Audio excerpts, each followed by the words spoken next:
2024 cinema അവാർഡുകളിൽ മികച്ച ഗാനരചയിതാവായി wrapper വേടനെ തിരഞ്ഞെടുത്തതിൽ വിമർശനം ശക്തമാകുന്നു. ലൈംഗികാരോപണ പരാതി നേരിടുന്ന ഒരാൾക്ക് അംഗീകാരം നൽകുന്നതിലൂടെ സർക്കാരിന്റെ ഇരട്ടത്താപ്പാണ് പുറത്തുവരുന്നത് എന്നാണ് വിമർശനം. ലൈംഗികാരോപണ പരാതി നേരിടുന്ന ഒരാൾക്ക് അംഗീകാരം നൽകുന്നതിലൂടെ സർക്കാർ ഇത്തരം ആരോപണങ്ങൾ ഉന്നയിക്കപ്പെട്ട ഒരാളെ എന്നിട്ടും റാപ്പർ എന്നാണോ നീയൊക്കെ വിളിച്ചുകൊണ്ടിരിക്കുന്നത്? റേപ്പർ എന്നല്ലേ വിളിക്കേണ്ടത്? നമ്മൾക്ക് അതൊക്കെ ഒരു ആരോപണങ്ങൾ, അവർക്കൊക്കെ അത് ബഹുമതി. അവർ നോക്കിയപ്പോൾ സമൂഹത്തിൽ ബഹുമതി കൂടുതലുള്ള ഒരാൾ, പിന്നെ അവരുടെ ഒരാൾ, അന്നേരം സ്വാഭാവികമായിട്ടും അയാൾക്കല്ലേ അവർ അവാർഡ് കൊടുക്കുകയുള്ളൂ, സ്വാഭാവികം. പിന്നെ ഇരട്ടത്താപ്പെന്നൊന്നും പറയാൻ പറ്റത്തില്ല, ഒറ്റത്താപ്പ്. പലരോടും പല നീതിയോ എന്നതാണ് ഇപ്പോൾ ഉയരുന്ന ചോദ്യം. അതിലേറ്റവും പ്രധാനപ്പെട്ട വിമർശനം 2021 ഹോം എന്ന സിനിമയ്ക്കും അതിലെ പ്രവർത്തകർക്കും നിഷേധിക്കപ്പെട്ട അംഗീകാരവും. പലരോടും പല നീതിയൊന്നും അല്ല. നിങ്ങൾ ആരാന്ന് എനിക്ക് അറിയത്തേ ഇല്ല, അറിയേണ്ട കാര്യവുമില്ല. പിന്നെ ചിലരോട് എനിക്ക് പ്രത്യേക പരിഗണന, അത്രേ ഉള്ളൂ. മികച്ച ഗാനരചയിതാവായി റാപ്പർ വേടനെ തിരഞ്ഞെടുത്തതിൽ വിമർശനം അതിന് ഇതൊക്കെ ഒരു ഗാനമാണോ? അപ്പൊ ഗാനരചയിതാവിനെ എന്നാ പറയും? ഈ ഗാനം എന്നൊക്കെ പറഞ്ഞാൽ നമ്മൾക്ക് കേൾക്കുമ്പോൾ ഇമ്പവും, പിന്നെ നമ്മൾ ഇപ്പം തളർന്നിരിക്കുകയാണെങ്കിൽ നമുക്കൊരു ഊർജ്ജ ഉന്മേഷമൊക്കെ കിട്ടുന്ന ഒരു മനോഹരമായ കാര്യമാണ് ഗാനം എന്ന് പറയുന്നത്. ഇതിനെയൊക്കെ ആ കൂട്ടത്തിൽ പെടുത്താവും? ഇതൊക്കെ ഒരു വാഹനത്തിൽ ഇട്ടുകൊണ്ട് പോകാൻ പറ്റുമോ? വണ്ടിയും കൂടെ മറിയുകയല്ലേ. തലയ്ക്ക് വെളിവുള്ളവൻ വല്ലതും കേൾക്കുമോ ഇതൊക്കെ? ഒരു 5 മിനിറ്റ് തികച്ച് കേൾക്കാൻ പറ്റത്തില്ല, ഭ്രാന്ത് പിടിക്കും. അതുകൊണ്ട് നിശബ്ദമായ സ്ഥലത്തോട്ട് ഇറങ്ങി ഓടാൻ തോന്നും.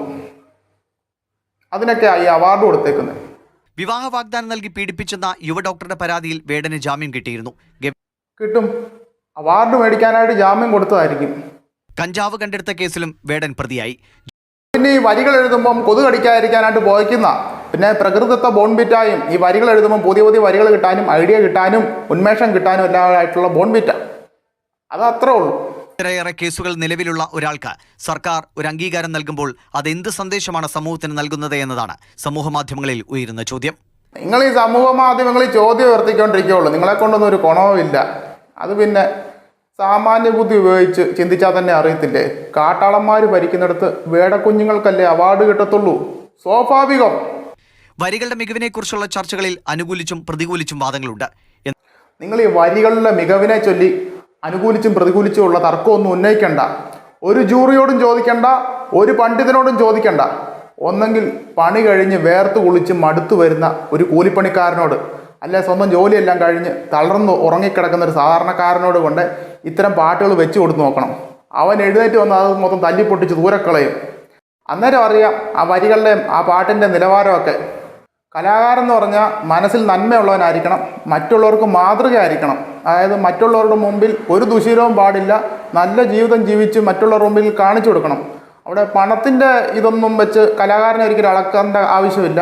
അവൻ ജീവിച്ച് കാണിച്ചു കൊടുക്കണം, നല്ല നല്ല ശീലങ്ങളായിരിക്കണം, മറ്റുള്ളവർക്ക് മാതൃകയായിരിക്കണം. അതാണ് യഥാർത്ഥ കലാകാരൻ. ഇതൊന്നും കലാകാരന്മാരൊന്നുമല്ല. പിന്നെ ഇത്തരം ഗാനങ്ങളൊക്കെ രചിക്കപ്പെടുന്നതിന് മുമ്പ് തന്നെ ഞങ്ങൾ ഇന്ന ആൾക്ക് ഇന്ന ഇതിനെ കൊടുക്കുകയുള്ളൂ നേരത്തെ മുൻവിധി എഴുതി വെച്ച് ഉണ്ടാക്കുന്ന ഈ അവാർഡുകൾക്ക് തീട്ടത്തിൻ്റെ വില പോലും ഞാൻ കൊടുക്കുന്നില്ല.